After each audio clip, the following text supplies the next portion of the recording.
Assalamualaikum warahmatullahi wabarakatuh. Kami dari kelompok 6 mata kuliah analisis laporan keuangan ingin memaparkan materi tentang prinsip dasar analisis laporan keuangan. Oke, materi kali ini dimulai dari saya sendiri sebagai pemateri pertama. Oke, di sini kita akan masuk sub pokok materinya, yakni prinsip dasar analisis laporan keuangan. Di mana di sini memiliki beberapa subpoin. Yang pertama ialah accounting entity. Yang menjadi fokus akuntansi adalah entiti tertentu yang harus jelas memisahkan hak dan kewajiban pemilik atau pihak lain dengan entiti perusahaan. Keduanya terpisah dari bahan entiti yang lain sehingga transaksi dicatat untuk kepentingan dan dari sudut posisi perusahaan tertentu yang terpisah dari pemiliknya. Yang kedua ialah going concern. Dalam penyusunan laporan keuangan, harus dianggap bahwa perusahaan yang dilaporkan pada masa yang akan datang, kecuali dinyatakan lain, perusahaan yang dilaporkan pada masa yang akan datang, yakni sehingga nilai yang dilaporkan tidak akan sama dengan nilai sekarang atau likuiditas. Yang ketiga ialah measurement. Akuntansi adalah media pengukur kekayaan ekonomi atau economic research dan kewajiban atau liability beserta perubahannya. Yang keempat ialah time period. Laporan keuangan menyajikan informasi untuk suatu waktu atau periode tertentu. Harus ada batas waktunya, bukan tanpa batas. Akuntansi memang mencatat keadaan perusahaan yang dianggap terus beroperasi. Karena itu, pemakai laporan keuangan harus menetapkan cut-off atau periodenya. Terus yang kelima ialah monetary unit. Pengukuran dalam akuntansi adalah bentuk yang mempunyai ukuran uni moneter, misalnya rupiah, dolar, peso, ringgit, bukan ukuran kuantitatif lainnya.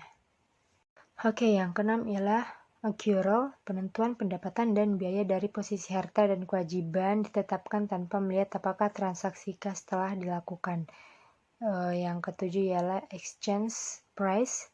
Nilai yang terdapat dalam laporan keuangan umumnya didasarkan pada harga pertukaran yang timbul dari interaksi dua pihak pada suatu kejadian. Terus yang selanjutnya ialah approximation. Dalam akuntansi tidak dapat dihindarkan penaksiran-penaksiran seperti penaksiran umum, taksiran harga, pemilihan prinsip pencatatan, penggunaan aset, dan sebagainya. Kemudian judgment. Dalam penyusunan laporan keuangan banyak diperlukan pertimbangan-pertimbangan berdasarkan keahlian akuntansi, baik pertimbangan pemilihan alternatif prinsip maupun pemilihan cara penyajian lainnya. Selanjutnya ialah general purpose. Informasi yang disajikan dalam laporan keuangan yang dihasilkan akuntansi keuangan ditujukan buat pemakai. Secara umum bukan pemakai khusus atau pemakai tertentu. Kemudian selanjutnya ialah interrelated statement, neraca daftar laba rugi dan laporan sumber dan penggunaan dana atau laporan keuangan lainnya mempunyai hubungan yang erat dan tidak dapat dipisahkan antara satu dengan yang lainnya dalam penentuan pengambilan keputusan. Yang selanjutnya ialah substance over form. Akuntansi lebih menekankan kenyataan ekonomis suatu kejadian daripada bukti legalnya. Misalnya dalam akta notaris modal telah dinyatakan dan disetor penuh tetapi kenyataan setoran transaksi belum ada, maka akuntansi berpihak pada kenyataan yang sebenarnya. Terakhir ialah materiality. Laporan keuangan hanya memuat informasi yang dianggap penting dan di dalam setiap pertimbangan yang dilakukan tetap melihat signifikasinya yang diukur dari pengaruh informasi kepada pengambilan keputusan. Oke, selanjutnya kita masuk pada materi sifat-sifat dalam akuntansi keuangan. Nah, sifat-sifat lain yang terdapat dalam akuntansi keuangan antara lain yang pertama ialah laporan historis, di mana laporan keuangan pada hakikatnya mencatat informasi yang sudah terjadi, tidak mencatat transaksi yang akan terjadi. Classification. Informasi melalui laporan keuangan sesuai dengan kepentingan pemilik, kreditur, dan pemakainya. Summarization. Transaksi dan kejadian yang sama dalam perusahaan dikelompokkan dan diiktisarkan menurut metode tertentu sesuai dengan pola yang sudah mapan dalam akuntansi. Selanjutnya measurement basis, di mana dasar pengukuran yang dilakukan dalam akuntansi Ada bermacam-macam seperti cost, market, locom atau law of cost is market, net realizable, value, discounted value, replacement cost, and lain-lain. Kemudian variability, setiap informasi dalam laporan keuangan dapat dibuktikan melalui bukti-bukti yang sah, disebut juga objectivity. Kemudian konservatis, perusahaan biasanya memiliki kejadian-kejadian yang tidak pasti atau uncertainty yang belum terjadi. Dalam hal seperti ini, laporan keuangan memilih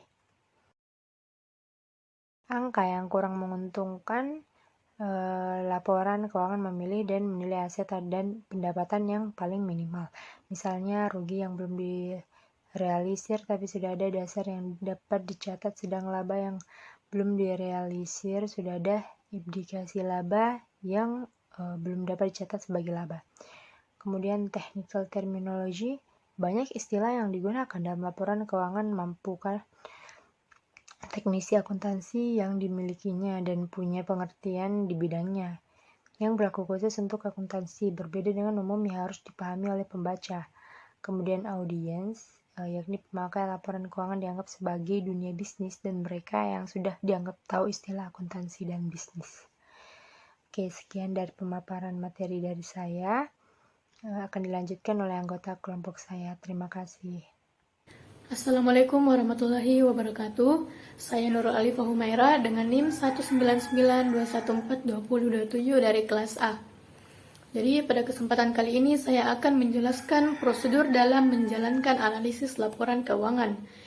Jadi untuk menjalankan analisis laporan keuangan ini ada beberapa langkah yang harus dilakukan dalam menganalisis laporan keuangan.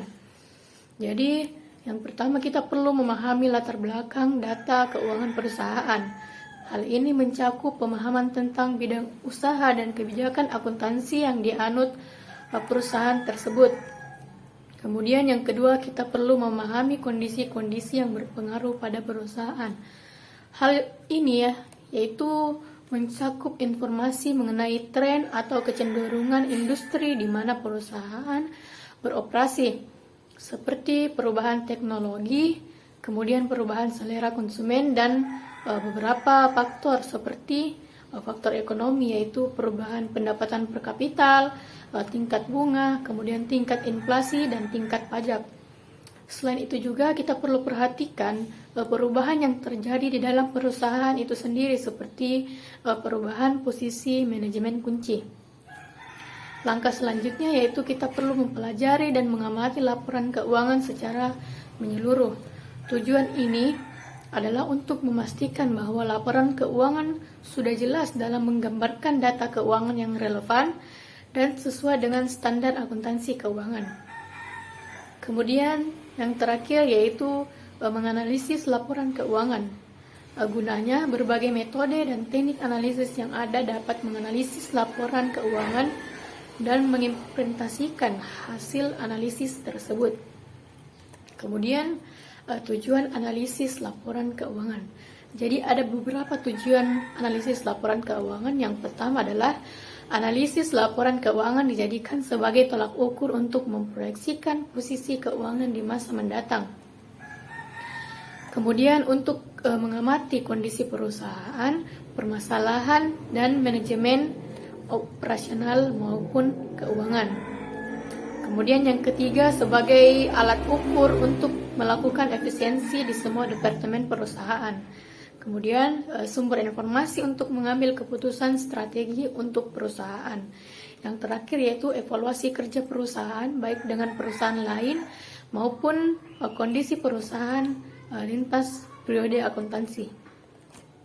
Selanjutnya ada dasar analisis laporan keuangan. Jadi pada dasar analisis laporan keuangan itu ada dua dasar yang perlu kita ketahui. Yang pertama, analisis horizontal. Jadi analisis horizontal itu adalah analisis laporan keuangan dengan mengadakan perbandingan laporan keuangan untuk beberapa periode atau beberapa saat sehingga dapat diketahui perkembangannya.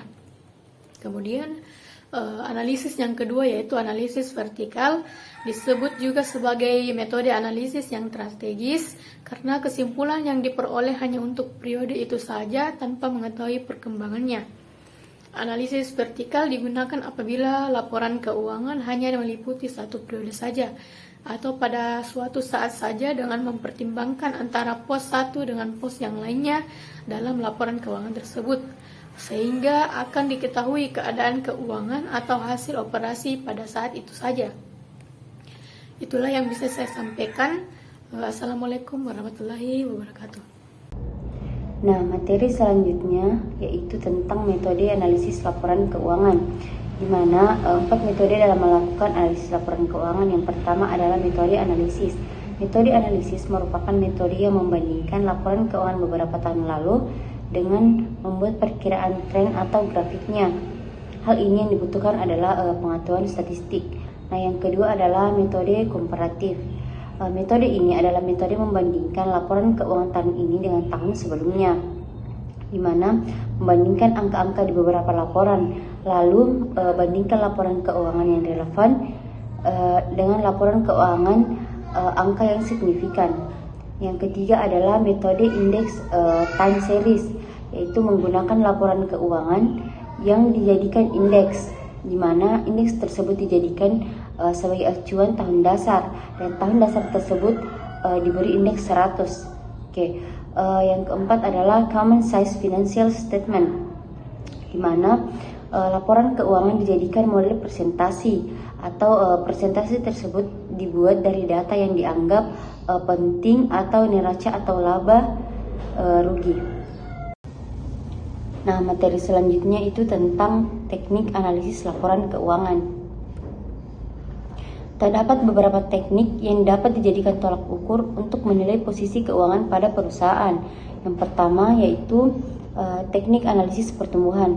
Teknik ini merupakan sebuah teknik analisis yang disusun dengan membandingkan kenaikan atau penurunan posisi laporan keuangan pada suatu periode tertentu dengan periode lainnya dari masing-masing pos yang terdapat di dalam laporan keuangan dengan menggunakan nilai persentase. Data yang disajikan adalah dengan membandingkan kenaikan atau penurunan masing-masing pos laporan keuangan bulan lalu dengan bulan sekarang atau periode year to date, yaitu periode yang sama tahun lalu dengan tahun sekarang. Yang kedua adalah teknik trend dan indeks. Teknik analisis yang hampir sama dengan metode analisis pertumbuhan, di mana angka yang digunakan untuk membandingkan adalah laporan keuangan periode tertentu yang dijadikan indeks dan dipilih sebagai tahun dasar. Teknik trend ini sangat berguna untuk memproyeksikan laporan keuangan di masa yang akan datang dengan menggunakan data secara historis. Selanjutnya adalah teknik analisis rasio, yaitu membandingkan masing-masing pos laporan keuangan yang relevan atau data yang signifikan. Selanjutnya yaitu pihak-pihak yang berkepentingan terhadap posisi keuangan. Yang pertama itu adalah pemilik modal, di mana untuk menilai sukses tidaknya manajemen yaitu dalam mengelola suatu perusahaan.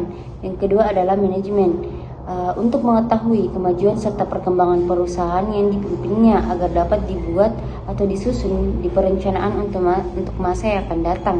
Yang ketiga adalah karyawan. Karyawan tertarik pada informasi mengenai stabilitas dan profitabilitas perusahaan karena mereka ingin menilai kemampuan perusahaan dalam memberikan balas jasa, pensiun, serta kesempatan kerja.